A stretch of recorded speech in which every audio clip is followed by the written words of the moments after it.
3:17 in the morning. I know because I looked at the clock before my feet hit the floor. The banging on my door wasn't polite. It was the kind of sound that meant something had broken, something that couldn't be fixed with an apology or a phone call in daylight. I didn't bother with a robe. Just walked through the dark hallway in my nightgown, heart pounding against my ribs like it was trying to get out. The porch light was motion activated. It clicked on as I reached for the deadbolt. Sarah was standing there.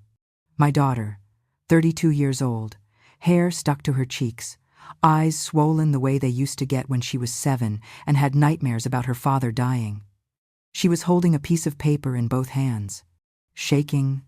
"Mom." That's all she said before her knees gave out. I caught her. Barely. She was heavier than I remembered, or maybe I was weaker. We sank together onto the entryway floor, cold tile, the paper crumpled between us. I could hear it, that awful rustling sound, and I could smell the night on her. Exhaust, sweat, fear. "He's kicking me out," she said into my shoulder. "The house. It's not mine anymore." I pulled back, looked at her face, then at the paper in her hands. Eviction notice. Block letters, 72 hours to vacate the premises. I had to blink twice to make sure I was reading it right. The address that was Sarah's house, the one she bought 3 years into her marriage. The one I helped her negotiate because David didn't want to deal with the realtor. But the names at the bottom weren't right. David Morrison, Vanessa Kim. Lawful owners. I read it again, slower. My hands had gone cold. "Who's Vanessa Kim?" Sarah's breath hitched. "The woman he brought home tonight. At 2 in the morning, she was wearing his jacket. He threw this at me and told me to get out. Changed the locks, took my keys. Said I had 3 days. I looked down. Sarah was still wearing her wedding ring. It was loose now, spinning around her finger every time her hand moved. The paper had tear stains, dark spots that made the ink blur. I should have said something. Anything. But I was doing math in my head. California community property law, quit-claim deeds, fraud, forgery, all the cases I'd worked on before I retired. None of them ended fast.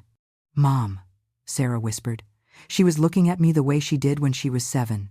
When her dad died, and I was the only one left. He said, "You can't do anything." He said he already won. I didn't answer right away. I looked at her. Really looked at her. My daughter, 32 years old, reduced to this, sitting on my entryway floor at 3 in the morning, holding a piece of paper that said she didn't exist. And something inside me went very still, very quiet, very certain.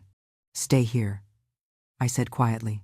Not a question, not a suggestion, a promise. She nodded. The shaking stopped, just for a moment, because she knew what those 2 words meant. They meant I was taking over now. They meant she could stop fighting. They meant someone was finally on her side. Because if David Morrison thought he'd already won, then he didn't know who he was dealing with. He didn't know that I'd spent 30 years dismantling men who thought paperwork and arrogance were the same thing as the law. But I didn't say that out loud. I just helped Sarah to her feet, led her inside, locked the door behind us. And I thought about that eviction notice, the one that didn't have a proper notary seal, the one with a date that wouldn't hold up in court, the one that told me exactly how scared David Morrison should be. I made ginger tea, not because it would help, because my hands needed something to do. Sarah was curled on the couch in the living room, still shaking, still wearing that ring. I could hear her breathing from the kitchen, uneven, hitching every few seconds like she was trying not to cry anymore. The kettle whistled. I poured, brought 2 mugs to the coffee table, set one in front of her. She didn't reach for it. I sat in the armchair across from her, picked up the eviction notice, smoothed it flat on my lap. The paper was cheap, laser printed, no watermark. The date said it was effective immediately, 72 hours, starting from 2:17 a.m. That wasn't how evictions worked. Not in California, not anywhere. I looked at the bottom. The notary seal was there, but the signature was illegible, and the commission number was too short. 9 digits instead of 10. "Sarah," I said, "when did David give you this?" She wiped her face with the back of her hand. "Tonight, 2 hours ago. He walked in with her, that woman, Vanessa. She had a key. He said I had to leave. that the house belonged to them now. Did he say anything else? He said he'd call the police if I wasn't gone by Friday. Friday. 3 days. I set the notice down. Did anyone else see this? A neighbor? Anyone? No. He waited until late. The street was empty. I nodded, picked up my mug, didn't drink, just held it, felt the heat through the ceramic. 3 months ago, I said, you told me David wanted to refinance. Do you remember that? Sarah looked at me, blinked.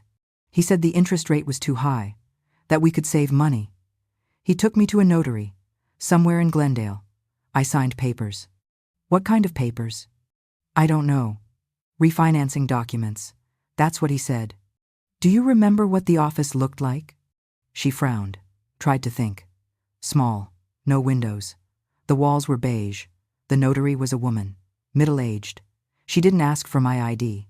She just told me where to sign. I set my mug down, opened the drawer in the side table, pulled out my laptop, typed in the address Sarah gave me. No results. I tried the notary's name. Linda Marshall. That's what Sarah remembered from the nameplate. The state database came back empty. No active commission under that name. No office registered in Glendale at that address. I closed the laptop. Sarah was watching me. Her hands were wrapped around the mug now, holding on like it was the only thing keeping her upright. Mom, what does that mean? I looked at her, at the ring still spinning on her finger, at the paper on the table between us. It means he didn't just betray you, I said. He erased you. I stood, walked to the hall closet, pulled out an old tin box from the top shelf. Inside were business cards, contacts I hadn't used in 5 years, people who owed me favors, people who knew how things really worked. I found the one I needed. Rebecca Stone, notary investigator.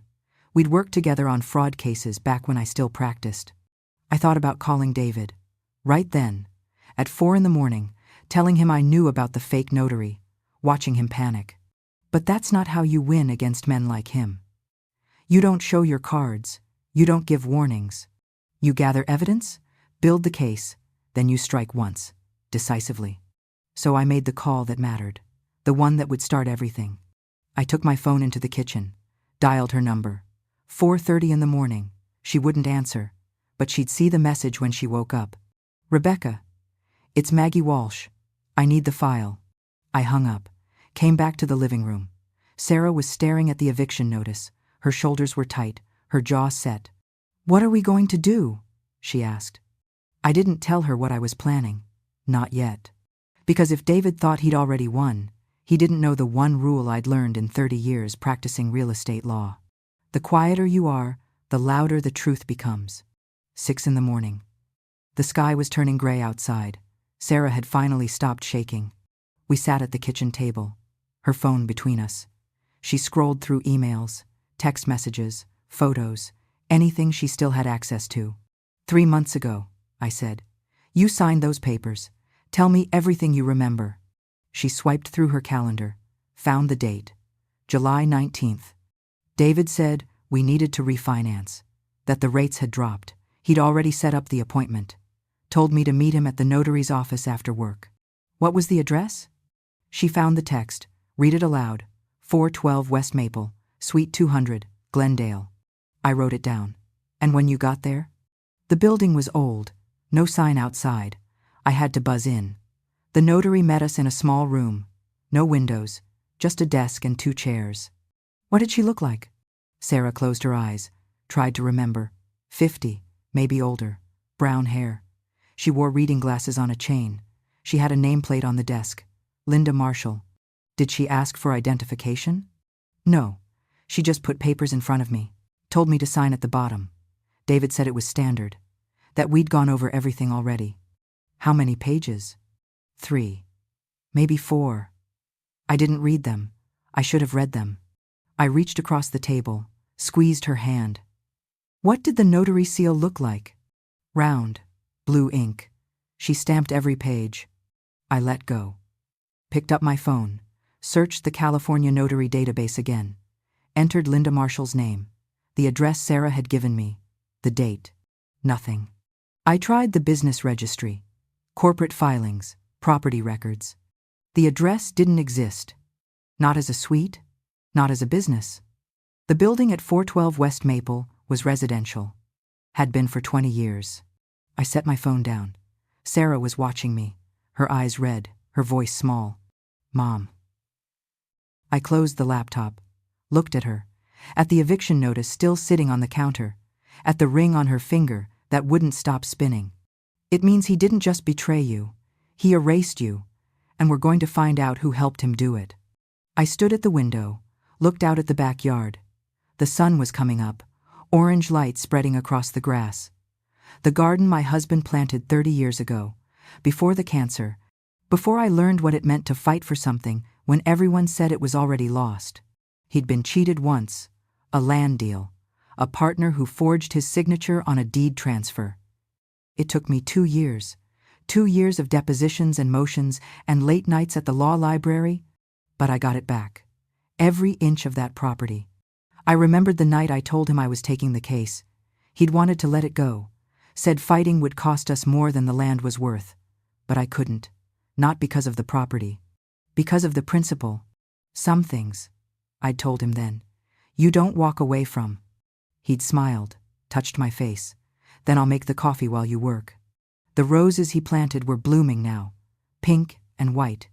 He never got to see them grow this tall. I felt the weight of the decision settling on my shoulders. This wasn't just about Sarah's house. It was about every woman who'd been erased on paper, every signature forged, every home stolen while lawyers in suits smiled and said it was all legal. I could walk away, focus on getting Sarah's house back, keep it simple, keep it safe. Or I could do what my husband would have done, fight for more than just us. I turned around. Sarah was still at the table, staring at her phone, waiting for me to tell her what came next. We're not running, I said. We're not hiding, and we're definitely not staying quiet. She looked up. I walked to the bedroom, opened the closet, found the gray suit I'd worn to my last trial before I retired, hung it on the door. The fabric still smelled faintly of courtroom air. Old wood, leather briefcases, the particular silence that comes before a verdict. Sarah, I called. He has no idea who he's up against. I didn't smile. I didn't need to. We had work to do. And this time, I wasn't fighting alone. 7:30. I made coffee. 2 white ceramic mugs. Sarah's hands were still shaking when she took hers.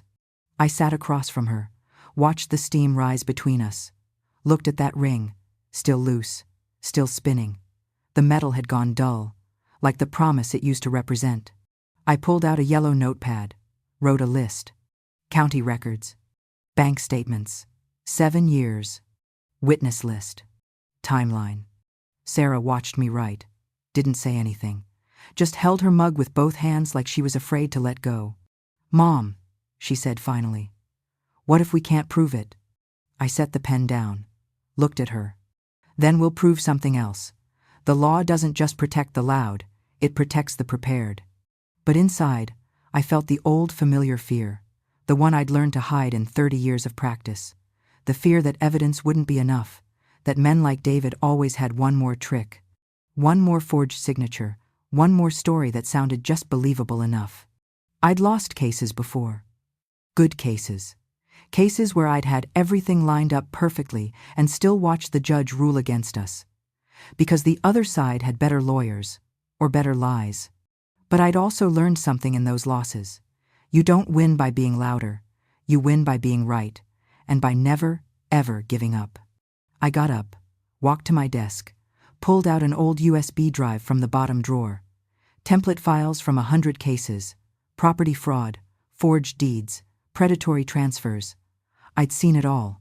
I held the eviction notice up to the window, let the morning light shine through the paper. Took a photo with my phone, the cheap quality, the irregular seal, the too short commission number. All the evidence we needed was already here. We just had to make someone listen. 8 o'clock. My phone rang. Rebecca's name lit up the screen. I answered. Tell me you found it. Her voice was tight. The kind of tight that meant she'd been up all night. The kind that meant she'd found something I wasn't going to like. Maggie, you need to sit down. I was already sitting. But my stomach dropped anyway. 10 in the morning. The county recorder's office smelled like old paper and floor wax. Sarah sat beside me in the waiting area, her knee bouncing, her phone clutched in both hands. Rebecca came through the security doors. Gray hair pulled back, reading glasses hanging from a chain around her neck. She was carrying a manila folder, thick. She sat down across from us, slid the folder onto the table between us. "I pulled everything," she said. "Maggie, this is worse than you think." I opened the folder. Quitclaim deed, the kind of document that makes you give up all your rights to a property. Sarah's signature at the bottom. David Morrison listed as the person receiving everything. The notary seal round, blue ink stamped in the corner. Linda Marshall, commission number 847219663. I flipped the page. Refinancing documents, recorded August 15th, interest rate 7.5%. David Morrison listed as sole borrower, Sarah's name nowhere on the loan. He'd taken out money against her house without her even knowing. Third page. A new deed of trust, recorded September 9th. David Morrison and Vanessa Kim, tenants in common. They both owned the house now. On paper, Sarah had never existed. I set the papers down. My hands were trembling, not from fear, from something deeper. Rage mixed with relief, because this was proof that my instincts had been right. Proof that he'd been erasing her for months. I looked at Rebecca. "The notary," I said. "Linda Marshall." Rebecca nodded, pulled out her phone, showed me a screenshot from the state database. Linda Marshall. Commission revoked March 12, 2023. Reason: fraudulent notarization. I did the math. Sarah signed those papers July 19th, 4 months after Linda Marshall's commission was revoked. Every signature, every seal, invalid. Every single document was worthless, which meant Sarah still owned that house. Legally, completely. David had built his entire scheme on forged paperwork. I took out my phone, dialed David's number, put it on speaker. He answered on the third ring. "Mrs. Walsh, I was wondering when you'd call." His voice was calm, practiced, like he'd been expecting this. "David," I said, "Sarah has 48 hours left. Tell her to move out quietly." I looked at Sarah. She was staring at the phone, her face pale. "David, I'm standing in the county recorder's office. Do you want to know what I'm looking at?" Silence on the other end. "I don't know what you're talking about." "Linda Marshall," I said. "Notary commission revoked March 2023. You used a fraudulent seal. That's a felony." The line went quiet. I could hear him breathing, could almost hear the moment he realized he'd made a mistake. Then the call ended. I looked at Rebecca. She was smiling. "Maggie, you still got it." I didn't smile back, because this was just the beginning. He'd try to cover his tracks now, destroy evidence, threaten Sarah, maybe worse. We're not done. Now we set the trap.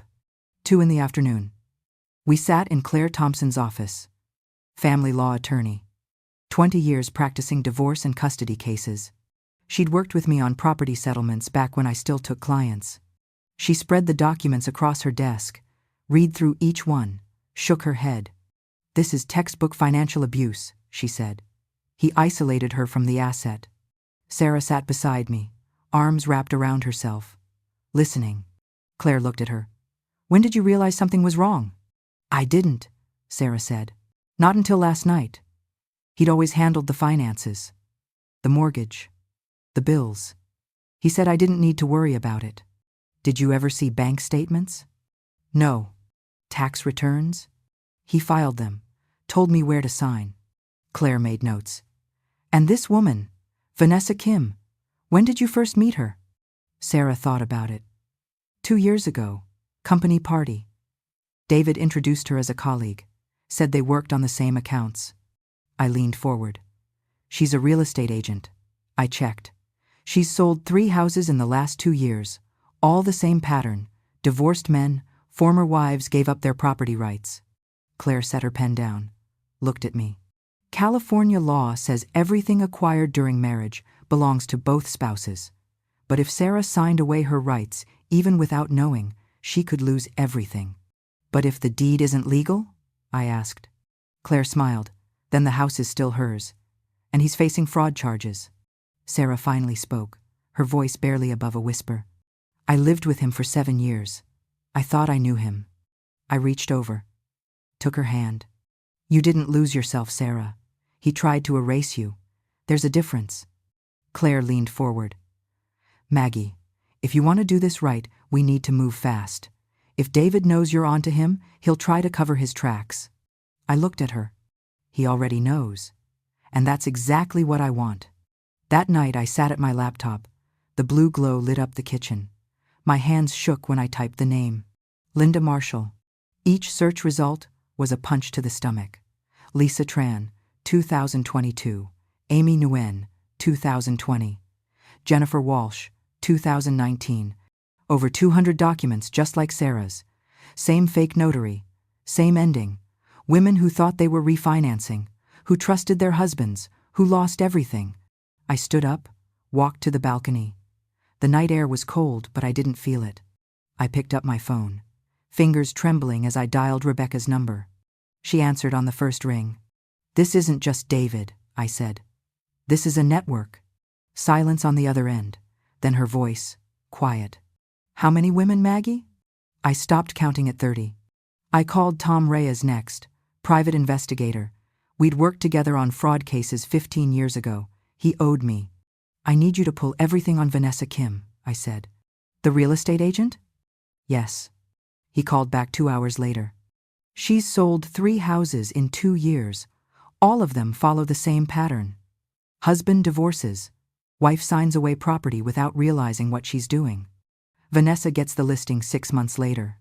Send me everything. The email came through at midnight. I opened the attachment. Photos, property records, sales history. And then one more file. A woman in her 40s, standing in front of an empty house, arms wrapped around herself, staring at the ground. The caption read, Lisa Tran, 2022. Suicide 3 months after losing her home. I stared at the photo for a long time, tried to imagine what she'd felt. Standing there, knowing she'd signed away her own security, that no one believed her, that the system had protected the men who lied, not the woman who trusted. I thought about Sarah, how close she'd come to being another name on that list, another woman who disappeared. I closed my eyes, breathed deep. When I opened them, my hands had stopped shaking. This wasn't just about getting Sarah's house back anymore. This was about making sure no other woman ended up like Lisa Tran. Alone, disbelieved, gone. I picked up the phone. Not to call Claire, not to call the police. I dialed the district attorney's office. A voice answered. Professional, detached. District attorney's office. How may I help you? I didn't hesitate. I need to report a fraud ring. I sat alone in my old office. The one room in the house I'd kept exactly as it was when I retired. Desk, chair, filing cabinet, the lamp my husband gave me 30 years ago. On the desk in front of me, 2 paths. Option 1. Focus on Sarah's case. Simple, fast, effective. Get her house back. Get David charged. Move on. Option 2. Expand the investigation.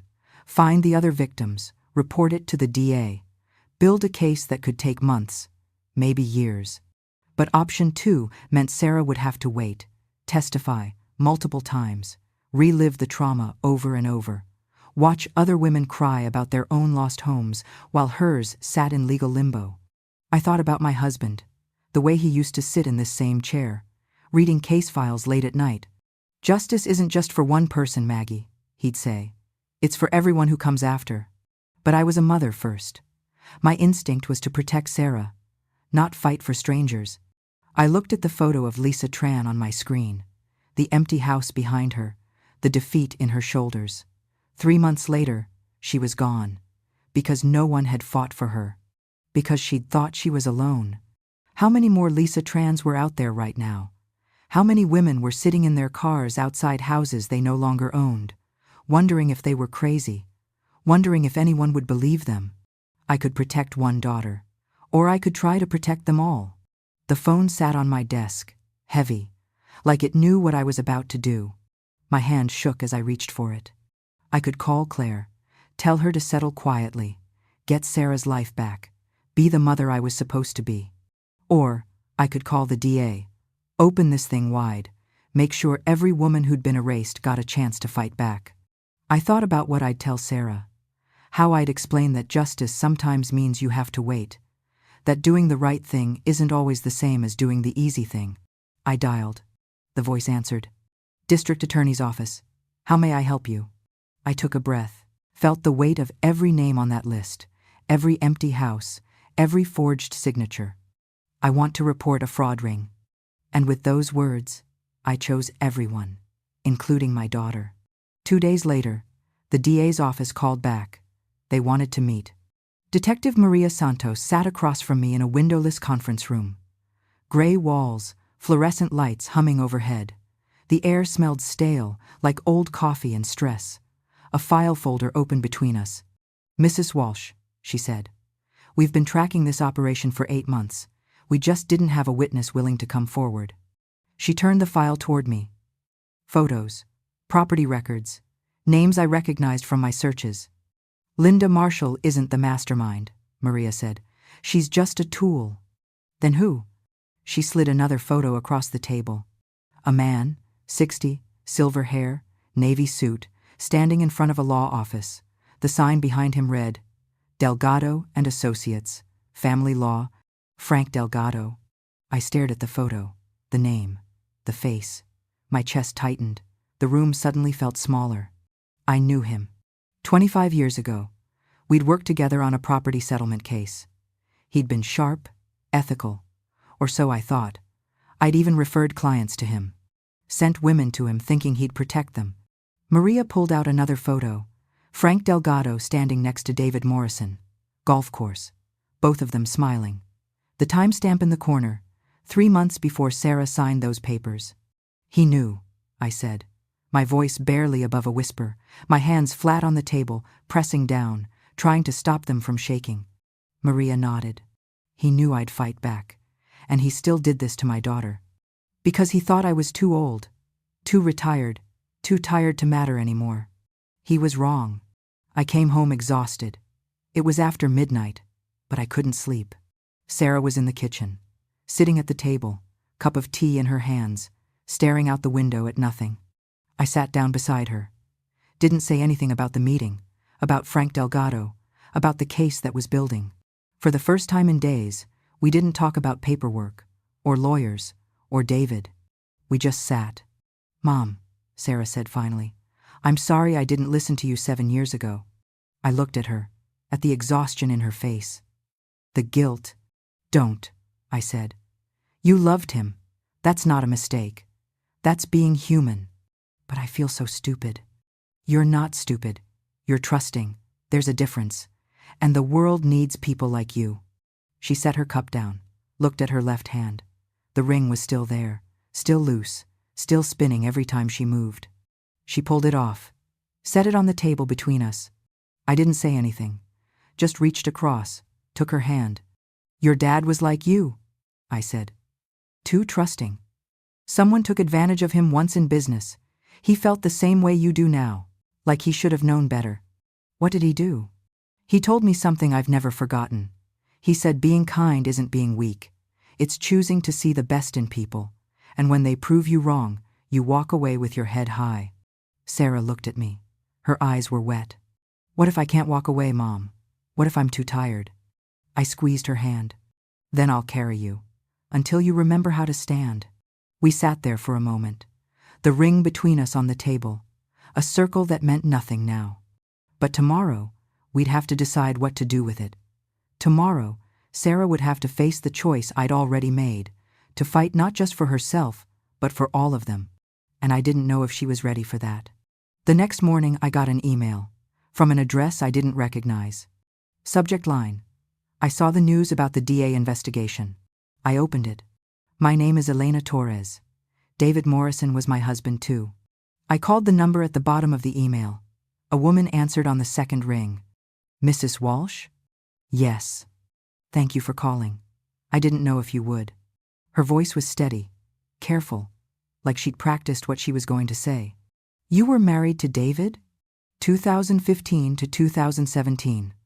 I lost my house in Orange County. Same pattern. He told me to sign refinancing papers. I didn't realize until after the divorce that I'd signed away everything. Why didn't you fight it? I thought I was crazy. He made me feel like I was the problem. Like I'd done something wrong. She took a breath. Mrs. Walsh, if you're going to take him down, I want to be there. Not for revenge. For every woman he did this to after me. I didn't answer right away. Then let's meet. Tomorrow. And bring everything you have. We met at my office. Me, Sarah, Elena, Rebecca. Elena spread her documents across the table. Emails, text messages, photos, copies of the deed she'd signed. Rebecca laid out Sarah's paperwork next to it. We built a timeline. 3 cases. Elena in 2017, another victim in 2020, Sarah in 2024. The pattern was identical. 1. David meets a woman with property, a house she owns outright or inherited. 2. Marriage within a year. 3. 2 to 3 years later, he asks her to sign refinancing documents, claims it will lower the interest rate. 4. The papers are actually documents that sign away all ownership rights. She loses everything without realizing what she's done. 5. He moves a new woman into the house, files for divorce, keeps the property. Rebecca pointed to the notary seals on each document. Look at this. Every single one was notarized by someone connected to Frank Delgado. Linda Marshall, Karen Hughes, Patricia Cole. All of them had their commissions revoked within 6 months of notarizing these deeds. Elena pulled out one more document. Her hands were shaking. There's something else. Frank Delgado tried to recruit my brother in 2019, told him he could make $50,000 per house if he helped find women with property. My brother refused. Told me about it. I didn't believe him then. She looked at me. But I have the recording. I stared at her. A recording. Actual proof of Frank offering to pay people to help him steal from women. Part of me wanted to hear it immediately. Part of me didn't want to know how calculated this had been. How many times they'd sat around planning which women to target, which ones owned houses, which ones would be easy to manipulate. But I needed to hear it. We all did. Play it, I said. I called Detective Maria Santos that afternoon, told her what we had, the recording, the pattern, 3 victims willing to testify. She called back 2 hours later. We have enough to charge Frank Delgado and David Morrison. But if we want this to stick, we need more witnesses. How many? As many as we can find. Maria suggested a closed meeting, confidential, a safe space for potential victims to come forward. I sat at my computer for 6 hours that night. Elena and I searched public records, cross-referenced property transfers, divorce filings, documents with revoked notary seals. We found 12 women, 12 names, 12 addresses. I wrote the email at 2 a.m. Had to get the tone right.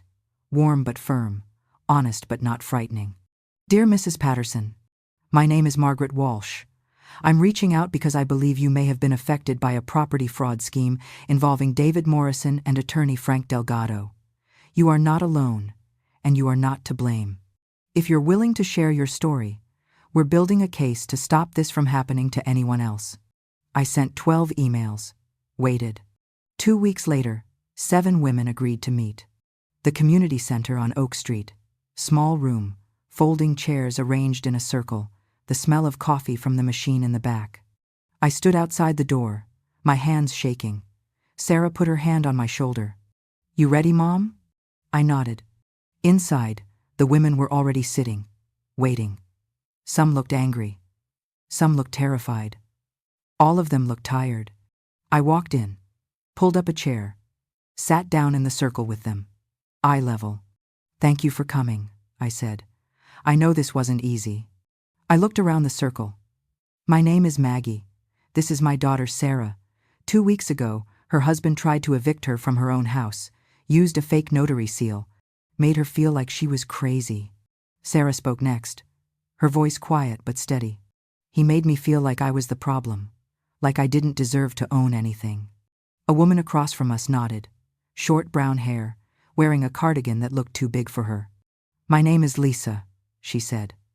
I trusted him. A year later, I was homeless. Another woman, late 30s, blonde hair pulled back. Jennifer. He told me I was a bad wife, that I didn't deserve the house. I believed him. One by one, they shared. Each story the same: the refinancing lie, the fake notary, the mistress moving in, the eviction, the divorce. When the last woman finished speaking, the room went quiet. I stood up, walked to the center, got down on one knee so I was still at their level. What happened to you wasn't your fault. The system failed you. But today, we're taking that power back. Maria Santos stepped forward, navy blazer, badge on her belt. I'm Detective Santos. Each victim will file a civil lawsuit, reclaim their property. The DA will pursue criminal charges: fraud, forgery, conspiracy, identity theft. But we weren't stopping there. We don't just want justice for ourselves, I said. We want to change the system. We would lobby for new legislation, create a support network, free legal aid for women facing financial abuse, and we would speak publicly, tell our stories. At the end of the meeting, the 7 women stood, formed a circle, held hands. My hand gripped Sarah's on my left, Lisa's on my right. The circle closed. From today, I said, we're not victims, we're survivors, and we're going to fight. Sarah smiled. The first real smile I'd seen in weeks. Mom, I'm ready. We walked out together. Elena caught up to me in the parking lot. Maggie, what if they come after us? I stopped. The others stopped too. 7 women, standing under the streetlights, tired, scared, but not running. I looked at each of them. Let them try, because now they're not facing one woman. They're facing all of us. That night, Sarah sat across from me at the kitchen table. The house was quiet, just the 2 of us. Mom, do you think David will go to jail? I set my cup down, looked at her. I don't know. The system isn't perfect. She stared at her hands. The ring was gone now, the indent on her finger still visible. Part of me wants him to suffer, but another part just wants to move on. I reached across the table, took her hand. Punishment isn't the same as justice, Sarah. Justice means you get what's yours. Punishment means he loses what's his. Sometimes they overlap, sometimes they don't. So what do? We focus on what we can control. Telling the truth. Supporting each other. Rebuilding your life. What happens to him is up to the law. She nodded slowly. Her shoulders relaxed, just a little. I don't want revenge, Mom. I just want my life back. I pulled her into a hug, held her tight. Then that's what we'll fight for. Not his downfall. Your rise. Claire Thompson filed the emergency motion the next morning. Temporary restraining order. David couldn't enter the house, couldn't sell any assets, couldn't contact Sarah. The judge granted it within 24 hours. Sarah could go home. But she chose to stay with me a few more weeks. That first evening, I cleared out the guest bedroom, the one that used to be hers when she was young. I made the bed with fresh white sheets, set a small vase of flowers on the nightstand. This used to be your room, I said. Sarah stood in the doorway, touched the wall. I remember. 3 weeks later, the DA officially charged Frank Delgado, 15 counts, fraud, conspiracy, running an organized scheme to steal from vulnerable people. David Morrison got 8 counts. He tried to negotiate a plea deal, blamed everything on Frank, said he was just following instructions. Vanessa Kim cooperated with the investigation, turned over emails, text messages, property records. In exchange, they reduced her charges to probation and community service. But the legal progress wasn't what mattered most. Sarah started therapy, twice a week. She learned the words for what had happened to her: financial abuse. The kind where someone controls all the money and makes you feel like you're not capable of understanding it, and manipulation. The kind where they make you question your own memory, your own reality. I went too. Different therapist, different day. I told her about the guilt, the voice in my head that said I should have protected Sarah better, should have seen the signs earlier, should have stopped her from marrying David in the first place. The therapist leaned forward in her chair. You can't protect someone from their own choices, but you can be there when they need you. And you were. At home, life started to feel normal again. Every morning at 7, I made coffee. 2 white mugs. Sarah would come downstairs. We'd sit together at the kitchen table. Look out at the garden. Not talking. Just being. One afternoon, Sarah suggested we cook dinner together. Pho. The soup my husband used to make. We stood side by side at the counter, slicing green onions, cilantro, bean sprouts. The broth simmered on the stove. The smell filled the house. Warm, familiar. Dad used to love this, Sarah said.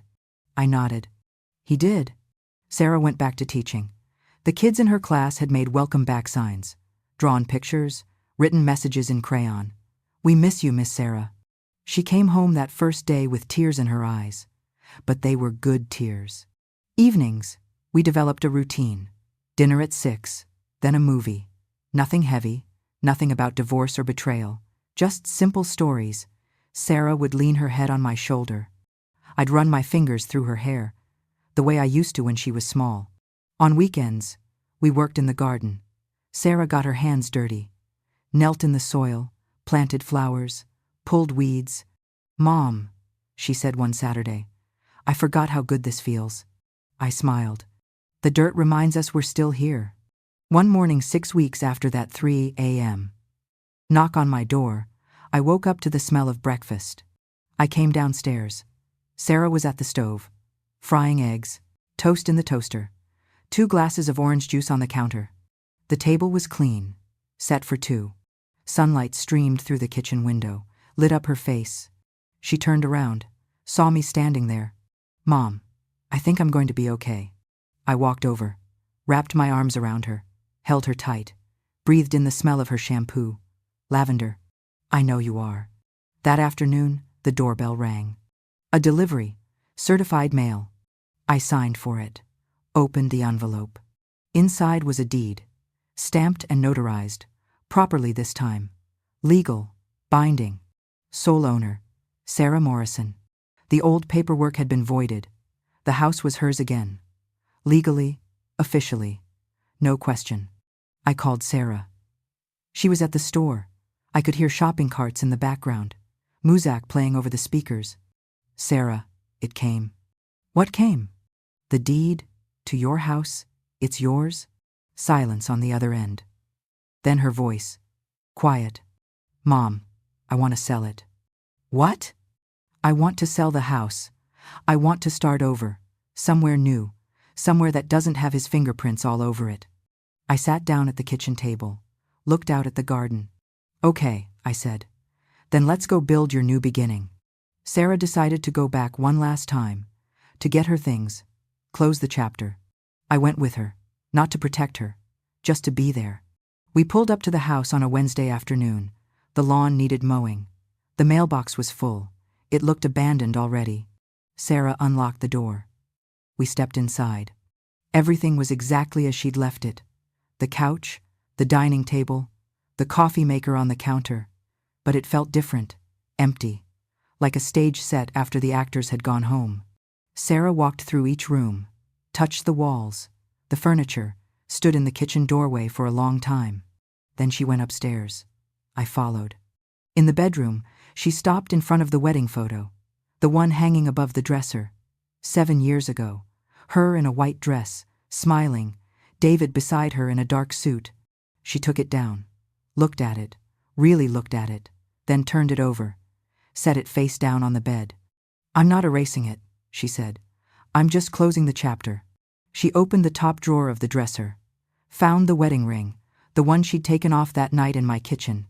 It had been sitting there, forgotten. She picked it up, held it in her palm.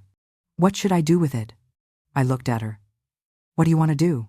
She thought about it, then slipped it into her pocket. I'll keep it, not as a reminder of him, but of who I was, and who I became. We walked out together. She locked the door behind her, didn't look back. In the car, she turned to me. Mom, I'm ready to meet with the realtor. I started the engine. Then let's go build your new beginning. 6 months later, the trial ended. Frank Delgado was sentenced to 12 years in state prison. Fraud, conspiracy, racketeering, $500,000 in restitution to the victims. David Morrison pleaded guilty, got 5 years, had to pay back $200,000, lost his real estate license permanently. Vanessa Kim got 3 years probation, 500 hours of community service. The case made the news. Los Angeles Times ran a front-page story, Mother-Daughter Team Takes Down Property Fraud Ring. Local news wanted interviews. I said no at first, but Sarah convinced me. Other women need to hear this, Mom. They need to know they can fight back. We sat in the studio under bright lights. The anchor asked Sarah how it felt to get her house back. "I'm not ashamed anymore," Sarah said. "What happened to me wasn't my fault, and I want other women to know you can fight back. You can win." The interview went viral, 10 million views in a week. A month later, I got an email from the California Bar Association. They wanted me to speak at their annual conference, panel on elder abuse and financial exploitation. Elena and the other survivors were invited too. They wanted us all on stage together. Sarah asked if she could come, not to speak, just to listen. "I want to hear other people's stories," she said. "I want to know I'm not alone." The conference was in San Francisco, grand ballroom, 300 attorneys, judges, legal aid workers. We sat in a row on stage, 7 women, me at the end. The moderator asked each survivor to share their story. Lisa, Jennifer, Elena. Each one spoke for 5 minutes, told the truth, no shame, no apology. When they finished, the room was silent. Then someone started clapping, then everyone, standing ovation. It lasted 2 full minutes. After the panel, people came up to us, shook our hands, gave us their cards, told us about cases they were working on. Women who needed help. One woman, a judge from Sacramento, pulled me aside. "Mrs. Walsh, I've been on the bench for 20 years. I've seen dozens of cases like yours, but I've never seen victims organize like this. You've changed the conversation." That night, we had dinner, all of us. A small restaurant near the hotel, just the survivors. No press, no lawyers, just us. Elena raised her glass. "To Maggie, who taught us that justice isn't just for yourself." Sarah raised hers. "To every woman here, we survived. And now we're living for real." Lisa said, "To second chances." Jennifer said, "To finding our voices." I raised my glass last. "To all of us, and to everyone who will come after us. May they never have to fight this hard. But if they do, may they know they're not alone." We clinked glasses. The sound rang out clear in the small room. These women, strangers 9 months ago, were family now. We'd been through hell, but we came out holding each other's hands. And that was the real victory. After the conference, we didn't go to some fancy celebration. Just a small restaurant, 10 of us around a table. The survivors, Rebecca, Claire, Maria Santos. We ordered food, talked about normal things, kids, jobs, gardens, anything but the case. Then Elena stood, raised her wine glass. "To Maggie, who taught us that justice isn't just for one person." Sarah stood next. "To every woman at this table, we survived, and now we're really living." Lisa raised hers. "To second chances." Jennifer. "To finding our voices." One by one, they spoke, each woman adding her piece, her gratitude, her hope. Then they all looked at me. I stood, held my glass up. "To all of us, and to everyone who will come after us. May they never have to fight this hard. But if they do, may they know they're not alone." The glasses met in the center of the table, crystal on crystal. The sound rang out clear. I looked around. These women, strangers less than a year ago, now family. We'd walked through hell together, lost sleep, lost faith, lost pieces of ourselves we thought we'd never get back. But we came out on the other side holding each other's hands. The waiter brought dessert. We ate, laughed, made plans to meet again next month. And I realized something. The real work hadn't started yet. Because somewhere out there, right now, another woman was signing papers she didn't understand. Another husband was planning. Another lawyer was setting up the next scheme. And we needed to be ready. I sat in my office that night, the lamp on, the house quiet. Sarah had gone to bed hours ago. I opened my laptop, stared at the blank document. Then I started writing. Not a legal brief, not a case summary, just the story. My story, Sarah's story, our story. I'm writing this not because I want to relive the pain. I'm writing this because other women need to know. You can survive betrayal and come out stronger. I wrote for 2 hours. The words came easier than I expected, like they'd been waiting inside me all along. I thought about that night. 9 months ago, the 3 a.m. knock on my door, Sarah standing there with that eviction notice, shaking, broken, convinced David had already won. I remembered the fear, the cold tile floor, the sound of that paper crinkling in her hands. I remembered thinking I was too old for this, too tired, too far removed from the courtroom. But I wasn't fearless. I was terrified. I was terrified I'd fail her, that I wouldn't remember enough, that my contacts would be dead ends, that the system would side with David because he had the paperwork and the lawyers and the confidence of a man who'd done this before. But I was more afraid of doing nothing. I stood up, walked to the balcony, looked out at the city, lights spreading out in every direction, each one a house, a life, a story. My shoulders dropped. The tension I'd been carrying for 9 months, the tightness in my neck, the knot in my stomach, it all started to dissolve. I took a deep breath, held it, let it out slow. For the first time since that knock on my door, my body didn't feel heavy. I heard footsteps behind me. Sarah came out onto the balcony, wrapped in a blanket, couldn't sleep. She stood beside me, looked out at the same view. "What are you thinking about, Mom?" I smiled. "I'm thinking about how far we've come, and how much further we'll go."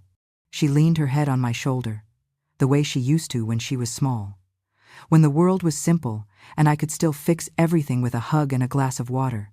"Together?" she asked. "Always." We stood there for a while, not talking, just being. The city lights twinkled below us, cars passing on the highway, the sound of a dog barking somewhere in the distance.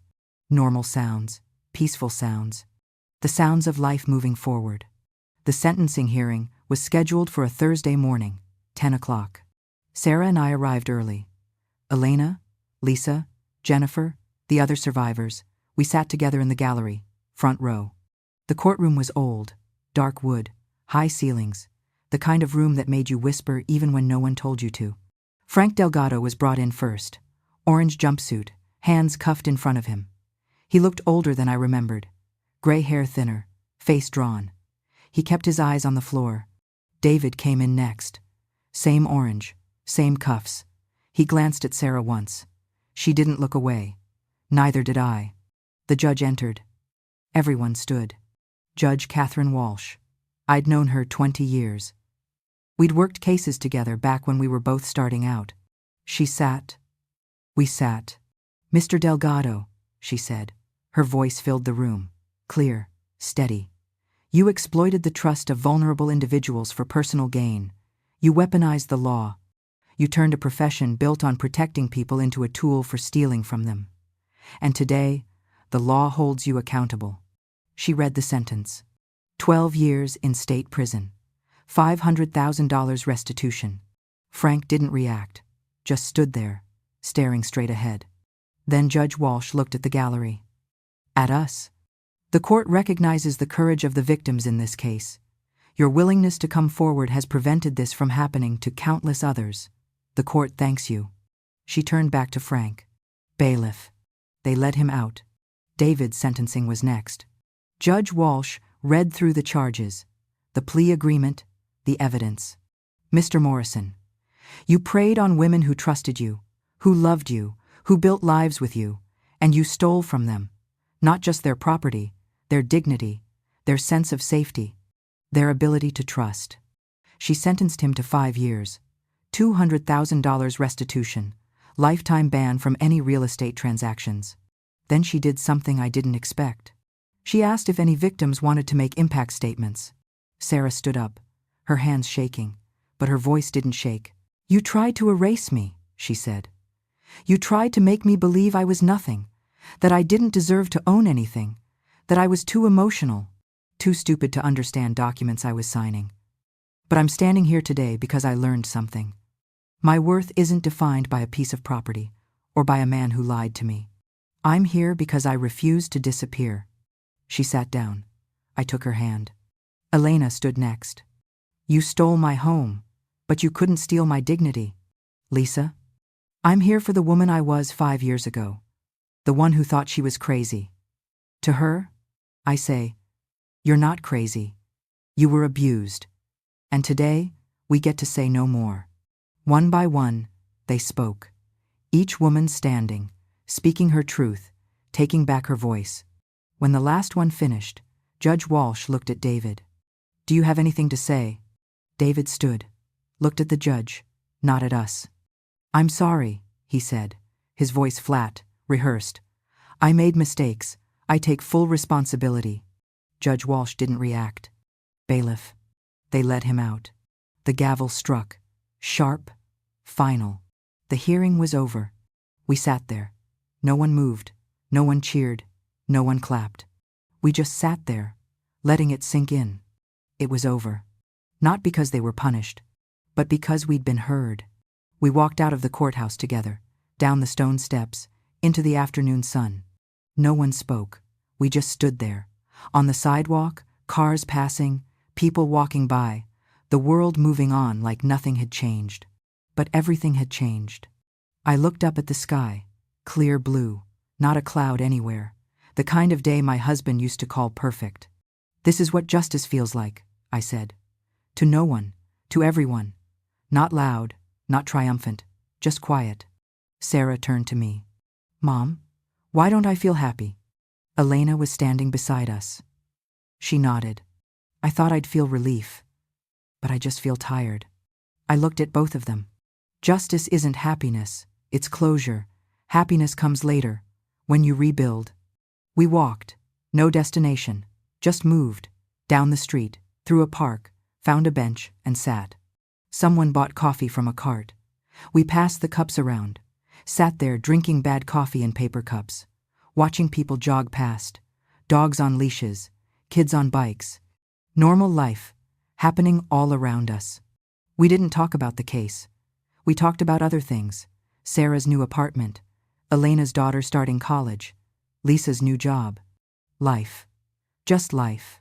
The sun started to set, orange and pink spreading across the sky. Sarah turned to me. Mom, I've been thinking about going back to school. Maybe studying law. I looked at her. Really? She nodded.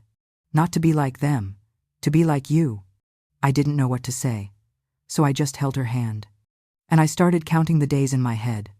4 years of law school, 3 years of practice. By the time she was 40, she'd be ready to take cases like her own, ready to sit across from women who knocked on doors at 3 a.m, ready to answer. 2 years after that 3 a.m. knock on my door, I stood in a community center I'd never seen before. New construction, bright walls, wide windows, natural light everywhere.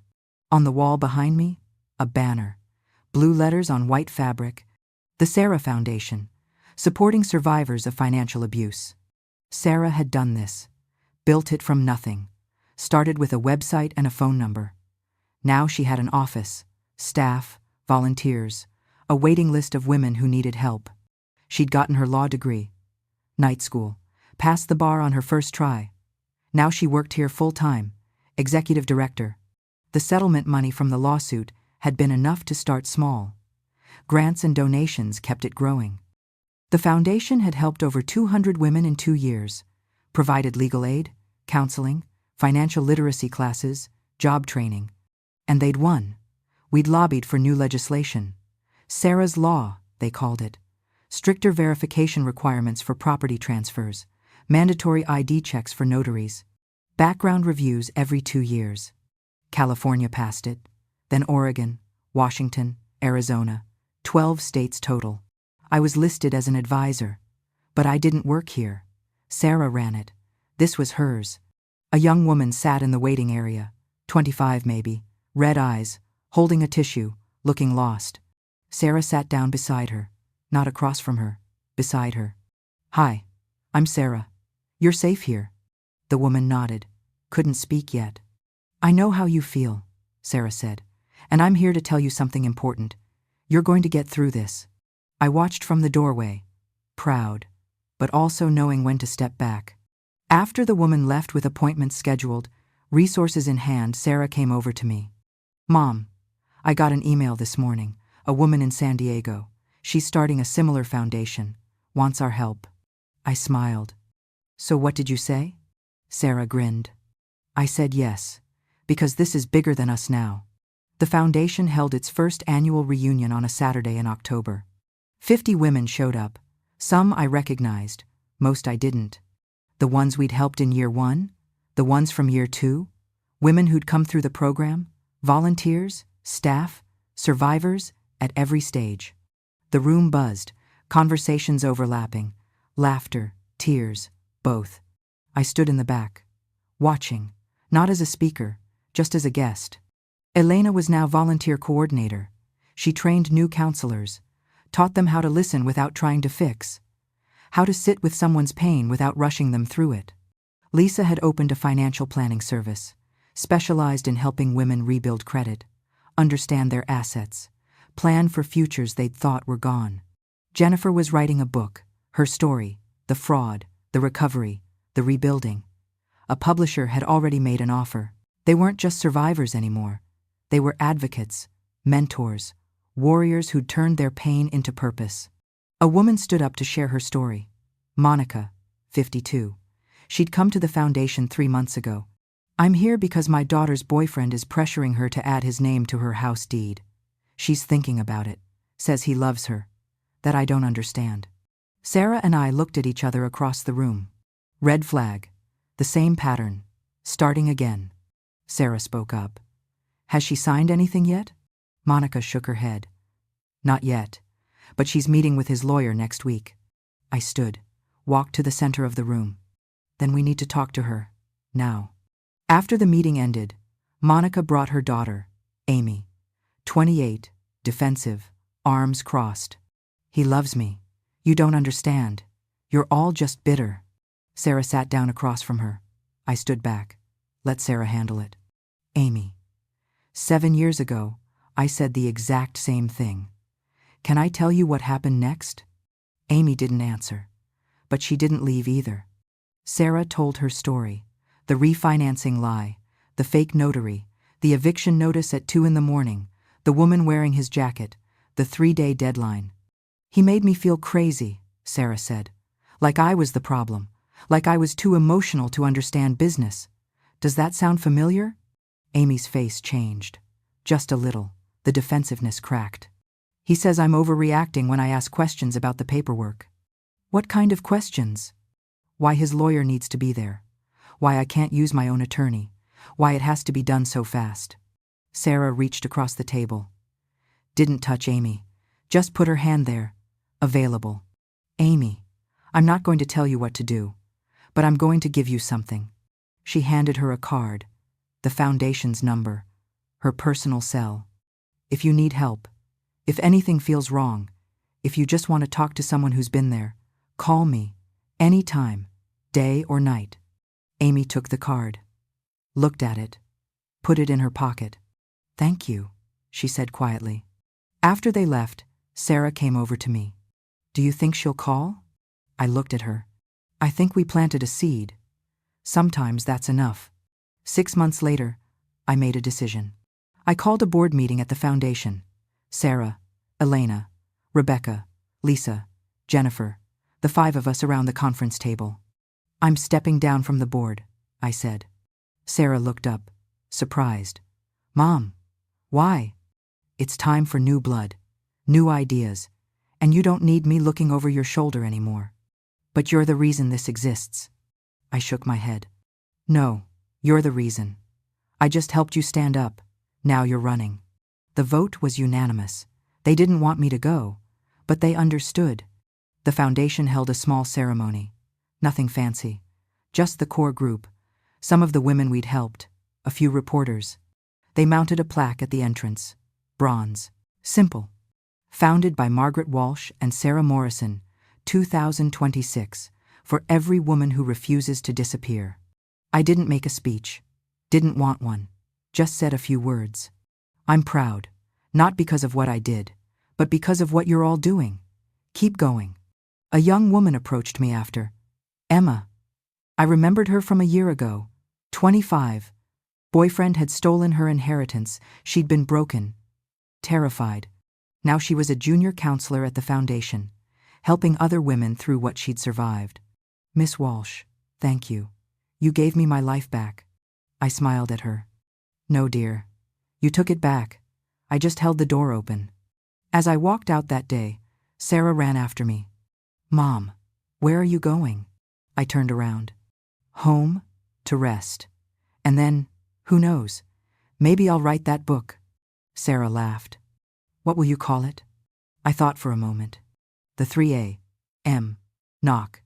Because that's when everything changed. She hugged me. Tight. The way she used to when she was little and I'd pick her up from school. I love you, Mom. I love you too. I drove home. The afternoon sun warm through the windshield, the radio playing something soft. And I felt something I hadn't felt in years. Peace. Not because it was over, but because I knew it would continue without me. 5 years after that knock on my door, the Sarah Foundation had expanded to 5 states: California, Oregon, Washington, Arizona, Nevada. Sarah's law was under consideration by the federal government.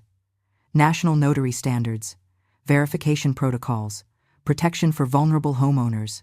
My book had been published. The 3A. M. Knock. 100,000 copies sold. Women wrote to me every week, telling me their stories, thanking me for telling mine. I was invited to give a TEDx talk in San Diego. The organizers said my story needed to be heard. I almost said no. I was 63, retired, I'd done my part. But Sarah convinced me. Mom, there are women who need to hear this. From you. So I went. The theater was packed. 1,500 people. Lights in my eyes. A microphone clipped to my collar. I told the story. The knock. The eviction notice. The fake notary. The network of predators. But I also told them something else. Justice isn't a moment. It's a ripple. When one person stands up, they give permission for others to do the same. When Sarah knocked on my door at 3 a.m, I had a choice: close the door and protect my peace, or open it and face the storm. I chose the storm. And in that storm, we found each other. We found strength. We found a community of women who refused to be erased. The audience was silent. Some of you are in that storm right now. You're scared. You feel alone. You think no one will believe you. But I'm here to tell you, you're not alone. There are doors open. There are people waiting to help you through. When I finished, the room stayed quiet for 3 seconds. Then the applause started. Standing ovation. 2 full minutes. After the talk, someone from the audience raised their hand during Q&A. Miss Walsh, what do you say to women who are still too afraid to leave? I looked out at the crowd, at all those faces, some nodding, some crying, some just listening. I say this. You don't have to leave today.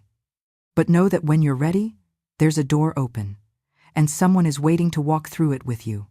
The moderator ended the session. People came up, shook my hand, gave me their cards, told me about foundations in their cities, their states. 30 organizations now, modeled after Sarah's, helping thousands of women. The ripple had become a wave, and the wave was still spreading. I sit in my office now, morning light coming through the window, warm on my face. The garden outside is in full bloom, roses climbing the fence, lavender swaying in the breeze. My husband's legacy still growing, still beautiful. My phone rings. Sarah. Mom, we just got a call. A woman in Texas. She heard about us. She needs help. I smile. Forward me her information. I'll make some calls. Mom, I thought you retired. I laugh. I did. But some calls you never stop taking. I hang up. Look out the window. The morning is quiet, peaceful, the kind of quiet that comes after a storm has passed. I think about that night, the 3:17 a.m. knock. Sarah standing on my doorstep, broken, terrified, holding that fake eviction notice. I could have turned her away, could have told her to handle it herself, could have stayed retired, stayed safe. But I opened the door, and everything changed. Not just for Sarah, for all of them. Elena, Lisa, Jennifer, the hundreds of women who came after, the ones who will come tomorrow, next week, next year. Somewhere right now, a woman is knocking on a door at 3 a.m, and somewhere, someone is answering. Ready. Not because they have to, because they remember what it feels like to stand in the dark, alone, holding a piece of paper that says you don't exist anymore. And they refuse to let anyone feel that way again.